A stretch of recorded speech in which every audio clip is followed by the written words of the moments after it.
Hi friends, green life ക്രിയേഷനിലേക്ക് സ്വാഗതം.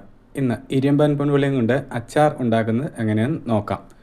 ആദ്യമായിട്ടാണ് എൻ്റെ വീഡിയോ കാണുന്നതെങ്കിൽ സബ്സ്ക്രൈബ് ചെയ്യാൻ മറക്കരുത്. ഇരുമ്പൻ പുളി നന്നായി കഴുകി വെള്ളത്തിലിട്ട് വയ്ക്കുക. ശേഷം പുറത്തെടുത്ത് വെള്ളം തീരെ ഇല്ലാത്ത വിധം തുടച്ച് എടുക്കുക. അതിനുശേഷം ഇരുമ്പൻ പുളി കത്തി ഉപയോഗിച്ച് നീളത്തിൽ അരിയുക.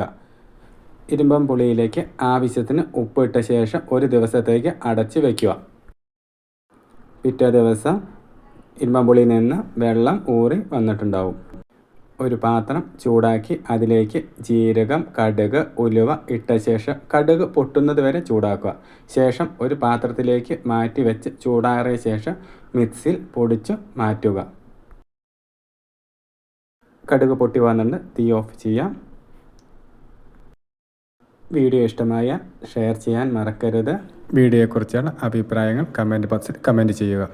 ഒരു പാത്രത്തിൽ ആവശ്യത്തിന് മുളക് പൊടി, കാശ്മീരി പൊടിയാണ് ഉപയോഗിക്കേണ്ടത്, എരിവില്ലാത്ത മുളക്, ചെറുതായി കളർ മാറുന്നത് വരെ ചൂടാക്കുക. ഒരു പാത്രത്തിലേക്ക് മാറ്റി വയ്ക്കാം. ഇതേ സമയം തന്നെ ഒരു പാത്രത്തിലേക്ക് നല്ലെണ്ണ ആവശ്യത്തിന് ഒഴിക്കുക. ശേഷം എണ്ണ ചൂടായ ശേഷം അതിലേക്ക് നേരത്തെ എടുത്തു വെച്ച ഇരുമ്പൻപുളി ഇടുക. ലേശം വെന്തു വരുന്നത് വരെ ചൂടാക്കുക.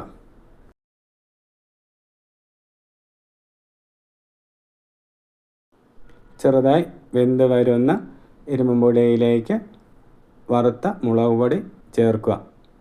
ആവശ്യമെങ്കിൽ ഉപ്പ് ചേർക്കുക. നന്നായി കൂട്ടി യോജിപ്പിക്കുക. തുടർന്ന് വറുത്ത് പൊടിച്ച വെച്ച കടുക്, ജീരകം, ഉലുവ എന്നിവ ചേർക്കുക. നന്നായി ഇളക്കി യോജിപ്പിക്കുക.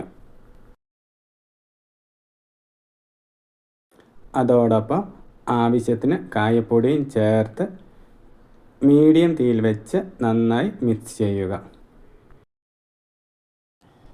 റെഡിയായി വന്ന ഇരുമ്പൻപുളിയിലേക്ക് 1/4 കപ്പ് വിനാഗിരി ഒഴിച്ച് നന്നായി ഇളക്കി യോജിപ്പിക്കുക. ഇരുമ്പൻപുളി അച്ചാർ റെഡിയായിട്ടുണ്ട്. വീഡിയോ ഇഷ്ടമായ ലൈക്ക് ചെയ്യാൻ മറക്കരുത്. വീഡിയോയെക്കുറിച്ചുള്ള അഭിപ്രായങ്ങളും നിർദ്ദേശം താഴെ കമൻറ്റ് ബോക്സിൽ കമൻറ്റ് ചെയ്യുക. ബൈ.